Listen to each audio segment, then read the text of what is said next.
When the moon sits... Can I sing? Do we get a copyrights? I've no idea. Yeah. You could probably get away with singing. It's amore. I don't know why that just came into my head. So, what are we looking at today, Sean? Today, Dan, it's one that we haven't done before. I thought we should. It's the Universal Audio Teletronics LA3A. Interesting. It is. Let's find out. Is it?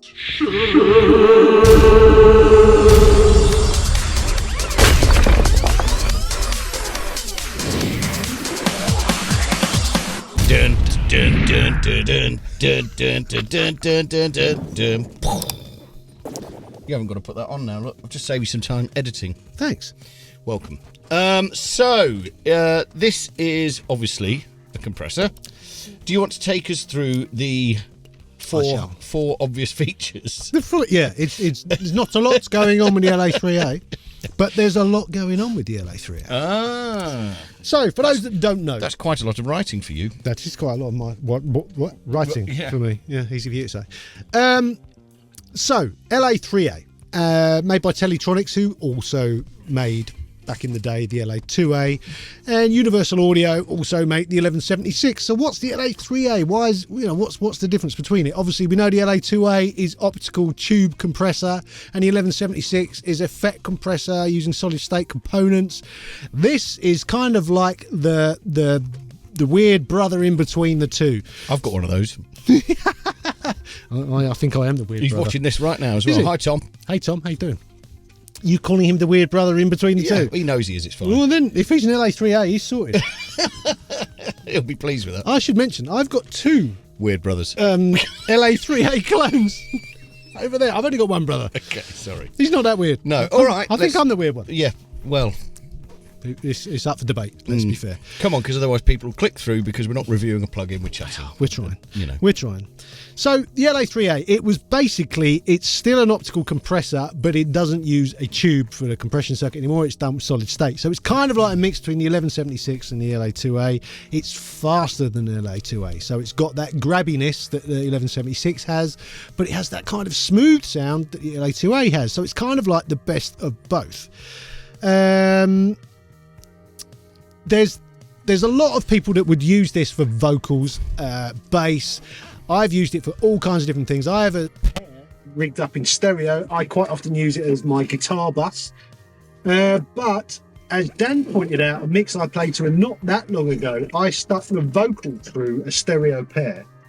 And you commented, wow, that was a really cool vocal sound. It's the LA3A, especially if you use a pair, because of the slight differences you get between them. They just sound epic. It's a very, very smooth sound. It's got the HF control you can see there next to the gain. It's a very simple thing. There's not much you can do on it. But the HF control, what that basically does is that the more you turn that up, the less it uses the low end to trigger the compressor. So you're basically saying, listen more to the high end as far as the compressor triggering is concerned. Which the reason people like that is for drum overheads and stuff, you can take the kick out of the circuit. That is cool, yeah. Yeah, so it's not pumping to the kick, but it's responding to the rest of it. So it's really good for squashing a kit. You've got a mix control. You can switch it between compression and limiting. Don't use the limiting very often. The compressor sounds fantastic. You can really push it, get the needle up to -10, still sounds fantastic. As I say, I've got a couple of the Golden Age Project clones, which I think sound really faithful to the originals. This, when I A-B'd it with them, has a slight difference in the more you compress on this plugin, the duller the signal is. Like the more that needle's going into the the compression, the more top end appears to come off the signal. Mine doesn't do that at all. It doesn't. The EQ is the same no matter how much I compress. So I don't know if that's something they've put in there because they think the LA3A did that. Maybe it did. I've always thought these were pretty faithful. But I don't mind it, and it's not an issue. You just you put a bit more top end on it if you think you've lost too much. But it sounds very, very analog. It's very simple to use. If you've never tried one, give it a go on vocals. Maybe give it a go on bass. I think guitars I've used it on. I've used it on so many different sorts. There's very few things it's not good at. It's a really interesting bit of kit. Everyone should have one. And especially if you're an 1176 and LA2A fan, it's like, you need this. This is the... I am a massive 1176. Yeah, everyone is. This is like, I want that, but I want smooth. I want that LA2A thing as well. And this is kind of... A Laza. Yeah. Okay. I'm very enthusiastic about this plane. I can pick that up just over here. Yes. So obviously from the UA website. Yeah, go to the UA website. And what sort of demo? I forgot to check, but I think it's pretty decent, isn't it? Is it 14 days? Might be 20 days. I don't know, it's not my job. Oh man, I'm sorry.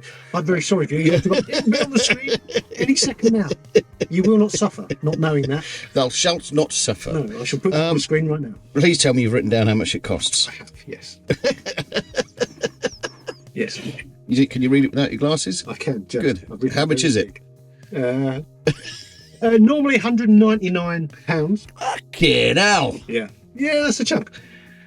Yeah. I mean, those hardware clones were about 400 quid each. So half price for a clone. In the sale at the moment, £99. But I'd keep an eye on it because they gave away their LA2A not long ago. At the moment, they're giving away their 1176. Are they? So maybe at some point, who knows? This will hit the free. See, I mean, when going and getting the demo, you should definitely get your free 1176 then. Yes, go and have a look at the 1176. Then it's free. And Brilliant. It's very useful, obviously. So, is the Universal Audio Teletronics LA3A audio leveler shit, Sean? No, it's not. It's one of the ones you need to have. It's, I think, incredibly useful, especially if you're mixing live sort of instruments. It's just one of those bits of kit that's going to make a difference. Great, good stuff. Okay, thank you very much for your view. Please like the video. Subscribe to the channel, maybe become a channel member. We've got an Instagram, Studio Life 101. We do. There's also our website where we've got our top 5 plugins, and there's a mixing course, a mastering course, a compression course, which is free at the moment. It is. There's a whole bunch of stuff down there. There's also our other channel where we just talk about all kinds of other stuff. That's called The Plan, and there's a link for that as well. So until next time, sayonara, suckers. Adios.